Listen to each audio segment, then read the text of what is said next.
ગાંધીનગરની સ્થાપના થઈ ત્યારથી ધારાસભ્યોના નિવાસ માટેના આવાસો હતા, પરંતુ તે જર્જરિત થવાના કારણે હવે સેક્ટર 17ની અંદર નવા ફ્લેટ બની રહ્યા છે અને આ નવા ફ્લેટ બનતાની સાથે ન્યૂઝ 18 તમને એક્સક્લુઝિવ ધારાસભ્યોના ફ્લેટ કેવા છે, તેમના રહેઠાણ માટે કેવા આવાસનું નિર્માણ કર્યું છે તે ફર્સ્ટ બતાવી રહ્યું છે। તો આ પ્રકારનો વેઇટિંગ રૂમ જે છે તે તૈયાર કરવામાં આવ્યો છે, એટલે કે અહીંયા ધારાસભ્યોના જે મુલાકાતીઓ આવશે તેમની માટેનો આ વેઇટિંગ રૂમ બનાવવામાં આવ્યો છે। આ વેઇટિંગ રૂમની એક્ઝેક્ટ બાજુની અંદર જે ધારાસભ્ય જે છે તે અહીંયા બેસી શકે અને મુલાકાતીઓને સાંભળી શકે તે પ્રકારની વ્યવસ્થાનો રૂમ જે છે તે એન્ટ્રી ગેટની સામે જ તૈયાર કરવામાં આવ્યો છે અને આ પ્રકારનું જે રૂમ જે છે તે તૈયાર કરવામાં આવ્યો છે અને એ જ પ્રકારે અહીંયા વોશરૂમ જે છે તે પણ તૈયાર કરવામાં આવ્યું છે અને આ પ્રકારનું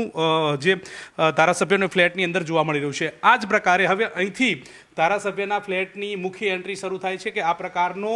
તેમનો હોલ હશે અને ત્યાં તેઓ પોતે રહેતા હશે। ત્યાં આ પ્રકારનું ટીવી ટેબલ ગોઠવાશે, આ પ્રકારના તેમને વાર્તાલાપ કરી શકે, લોકો સાથે બેસી શકે તે પ્રકારનો આ વૈભવી ફ્લેટ તમે જોઈ રહ્યા છો કે આ પ્રકારની વ્યવસ્થા કરવામાં આવી છે। એ જ રીતે અહીંયા આ ડાઇનિંગ ટેબલ જે છે તે સજ્જ થયેલું રસોડું જે છે તે પણ જોવા મળી રહ્યું છે અને આ પ્રકારનું આખો જે રસોડું જે છે તેનો લુક આ પ્રકારનો હશે, એટલે કે ધારાસભ્યો જ્યાં રહેતા હશે તેમના રહેઠાણ વિસ્તારનું રસોડું જે છે તે આ પ્રકારનું હશે અને આ પ્રકારની બાલ્કનીમાં આ પ્રકારના જે તમે જોઈ રહ્યા છો કે હિંડોળા જે છે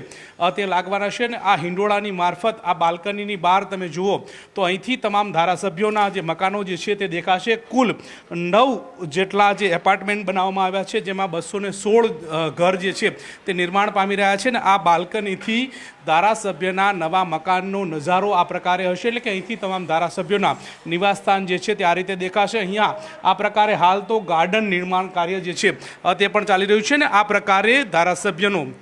જે રૂમ છે તેની બાલ્કની છે ત્યાંથી આ પ્રકારનો નજારો છે। તમામ ઘરોમાંથી આ જ પ્રકારનો નજારો જોવા મળશે, તે પ્રકારની વ્યવસ્થા સજ્જ આ જે ધારાસભ્યના મકાનો જે છે તે જોવા મળી રહ્યા છે ને આ પ્રકારે 3 જેટલા તેમના જે બેડરૂમ બનાવવામાં આવ્યા છે ને આ પ્રકારના 3 બેડરૂમ તમે જોઈ રહ્યા છો। આ પ્રકારની બેડરૂમની વ્યવસ્થા જે છે તે પણ જોવા મળશે। માસ્ટર બેડરૂમ છે, સેમી માસ્ટર બેડરૂમ જે છે તે આ પ્રકારનો હશે। તમામ સુવિધા સજ્જ બેડરૂમ જે છે તે જોવા મળી રહ્યા છે ને આ પ્રકારના તમામ બેડરૂમની અંદર તમામ પ્રકારના જે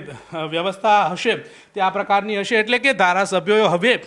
નવા ફ્લેટની અંદર ફક્ત ને ફક્ત પહેરેલા કપડે આવે તે પ્રકારની વ્યવસ્થા સજ્જ ફ્લેટની સુવિધા જે છે તે તૈયાર કરવામાં આવી છે। આ માસ્ટર બેડરૂમ હતો, હવે આ જ પ્રકારે આ સેમી માસ્ટર બેડરૂમ તમે જોઈ રહ્યા છો કે આ પ્રકારનું સેમી માસ્ટર બેડરૂમ જે છે તે જોવા મળી રહ્યો છે ને આ પ્રકારનો લુક સાથે તમને આ સમગ્ર જે ફ્લેટનો નજારો જે છે તે જોવા મળી રહ્યો છે। મહત્વનું એ છે કે વર્ષો પૂર્વે ધારાસભ્યોના ફ્લેટ જે છે તે સેક્ટર 21 ખાતે નિર્માણ પામ્યા હતા, ત્યાં ધારાસભ્યો જે છે તે રહેતા હતા, પરંતુ તે આવાસો જર્જરિત થવાના કારણે નવા આવાસો નિર્માણ પામી રહ્યા છે ને નવા આવાસના જે મકાનો તૈયાર થયા છે તેનો વૈભવી ફ્લેટ આ પ્રકારનો હશે, આ પ્રકારની સુવિધા સભર હશે। સાથે સાથે જે ધારાસભ્યોની સાથે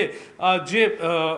તેમના જે ડ્રાઈવરો હશે, તેમના જે સર્વન્ટો હશે તેમની માટે પણ વિશેષ વ્યવસ્થા રૂપનો જે એક રૂમ જે છે તે તૈયાર કરવામાં આવ્યો છે। આમ આહલાદક સુવિધા સાથે આ ફ્લેટ જે છે તે તૈયાર થઈ ચૂક્યા છે ને આ પ્રકારનો નજારો ન્યૂઝ 18 તમને ફર્સ્ટ ઓન બતાવી રહ્યું છે ને આ પ્રકારના આ વૈભવી ફર્નિચરવાળા ફ્લેટ જે છે તે જોવા મળશે ને આગામી દિવસોની અંદર આ સુવિધા જે છે તે